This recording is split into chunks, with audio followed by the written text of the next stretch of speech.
Well, hello and welcome back to the Tao Manifesting Tarot, the audio edition. Why audio?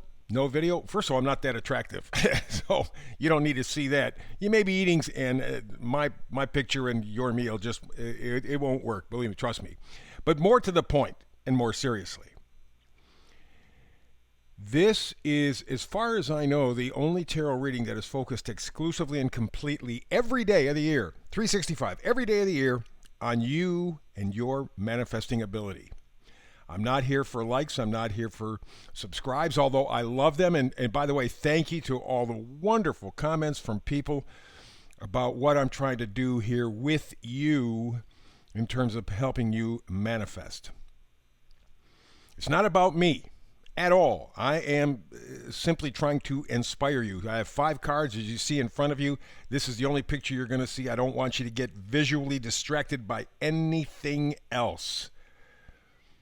To manifest, you have to be focused, so your imagination sprouts, and from your imagination comes the illumination, manifestation. It's all good stuff. I am here for you, and you alone. Anybody tells you any differently, they're lying to you. I'm not doing this to be stroked. Don't need it. I'm an old guy. I don't need it. What I need is to know I am helping you manifest. So here are the 5 cards. One in the middle is called the Oracle card.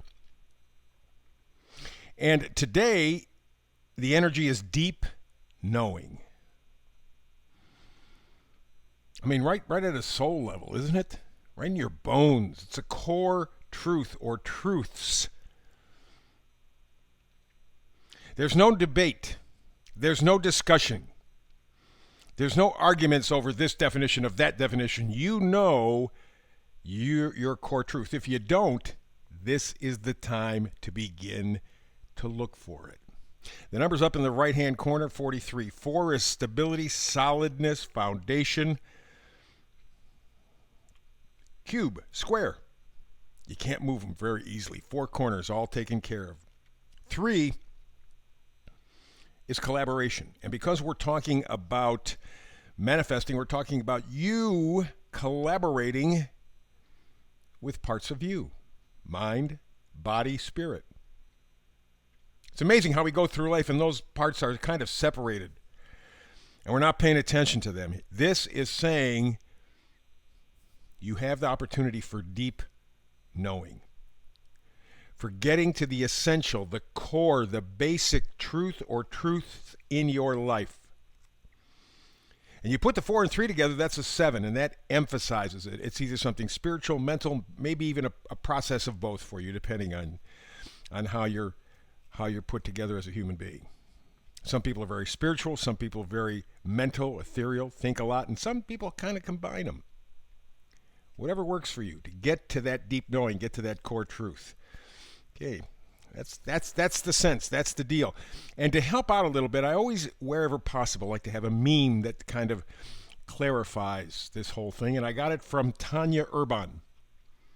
She says, the fact of the matter is most people don't have the stomach to deal with what's really going on. So they just disregard it and fall back into their delusion. That's powerful stuff because over the past 3+ years, I have seen tons of that. People not willing to look at the truth because it is uncomfortable. By not facing the truth, you are setting yourself up for a new definition of uncomfortable. You will have nothing and you will like it. That's what they keep telling us.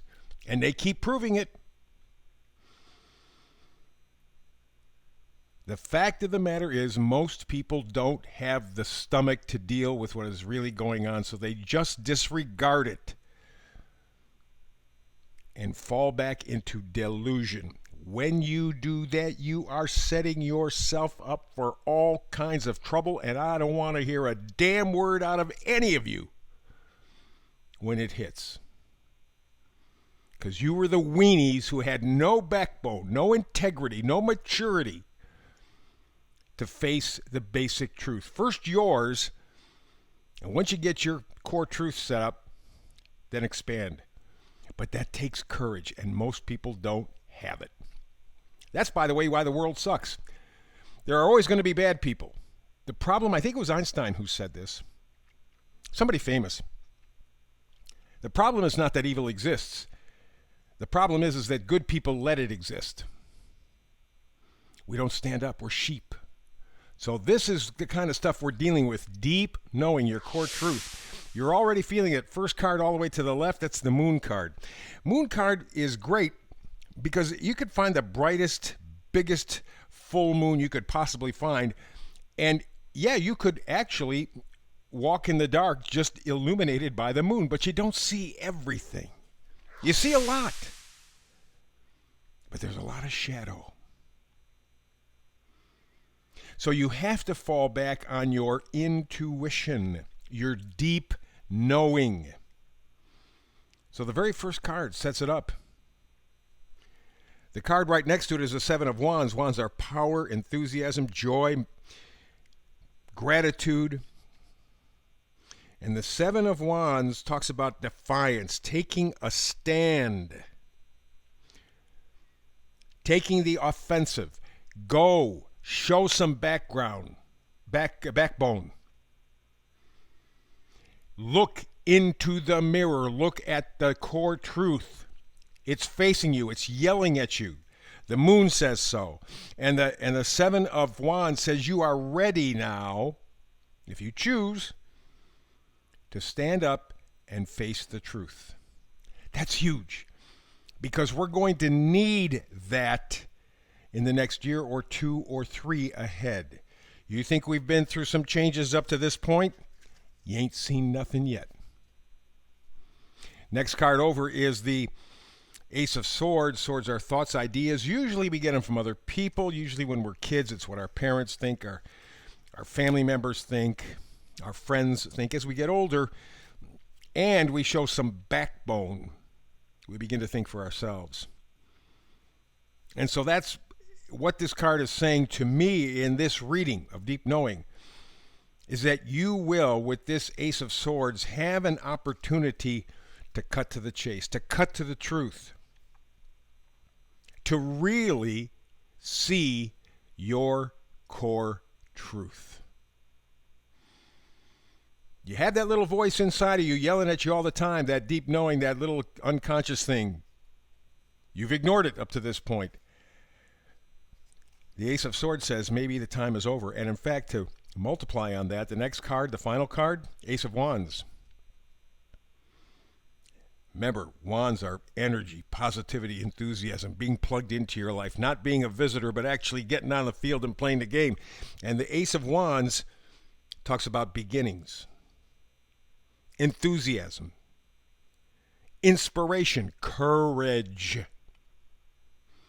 The fact of the matter is most people don't have the stomach to deal with what's really going on, and so they just disregard the truth, and they fall back into their delusion. It can be any number of things, but that's why they're throwing all this information. That's why they're throwing disasters at you, to keep you on your seat. They don't want you to stand up and be counted. They don't want you to look at the core truth. They don't want you to have this deep knowing. So they keep throwing, here's a war, here's a pandemic, here's this, here's that. Oh, you're going to have nothing and you're going to like it. We're going to be able to electronically shut down your cars after 2026. Just this past week, U.S. Congress is talking about the idea, electronic switch in every car after 2026. A shutoff, a kill switch in every car. What do you think? They're doing this for your good? They lied to you about the vaxes. Scientists from all around the world, not the Faucis, not the Bill Gates, not the other idiots who have been lying to you, but scientists around the world are now proving those vaxes are killers. And the numbers are coming in. And you know who you can believe? The insurance companies who have to pay out money for these people for their insurance policies when they die. They're crying. They're saying, hey, wait a minute. Numbers are going way up real fast. You may put us out of business. We can't keep up. So forget the scientists. Listen to the guys that count the money. Listen to the guys who pay the insurance companies. You've been lied to. Show some backbone, show some stomach, show some guts, show some integrity. Look for the deep truth, the core truth that you will need in a short time ahead. That's the reading for today. Back tomorrow again with the Tao Manifesting Tarot. Hope you're here with me. I'm here, as I said, every day, 365. If not, between now and the next time we get together, peace and blessings.